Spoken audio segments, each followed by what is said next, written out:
बिस्मिल्लाहिर्रहमानिर्रहीम। अस्सलाम वालेकुम। इंसाफ न्यूज़ रूम में खुश आमदीद। मैं हूं डॉक्टर मोहम्मद फ़ारूक। खबर शामिल करते हैं मंडी भाउद्दीन से। थाना मलकवाल में एडमिन डेस्क का क़याम अवाम दोस्त इक़दाम है। इन ख्यालात का इजहार सदर मोहम्मद बिलाल नियाज़ी और जनरल सेक्रेटरी राना मोहम्मद शमशाद ने किया।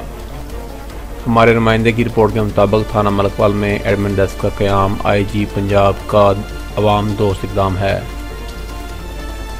इससे आम साइलिन में महकमा पुलिस से मुतल्लक़ खौफ की फ़ज़ा कम होगी। इन ख्यालात का इजहार मरकज़ी अंजुमन ताजरान के सदर मोहम्मद बिलाल नियाज़ी और जनरल सेक्रेटरी राना मोहम्मद शमशाद ने गुज़िश्ता रोज़ एडमिन डेस्क के इंचार्ज सब इंस्पेक्टर अमार अहमद से मुलाकात में किया।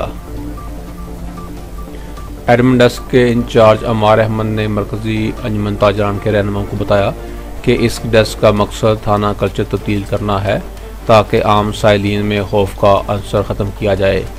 थाना में आने वाले हर साइल को एडमिन डेस्क का एहलकार एहतराम से दफ्तर में बिठाकर मसला हल करने में मुकम्मल ताउन करेगा। अंजुमन ताजरान के रहनुमाओं मोहम्मद बिलाल नियाज़ी, राना मोहम्मद शमशाद, ताहिर अमीन और शेख शबीब इलाही ने IG पंजाब के इस अवाम दोस्त इक़दाम को सराहा। कैमरामैन मोहम्मद अरशद के साथ रिपोर्ट अनायतुल्लाह अंजम क्लियर, bureau chief Insaf news Mandi Bahauddin.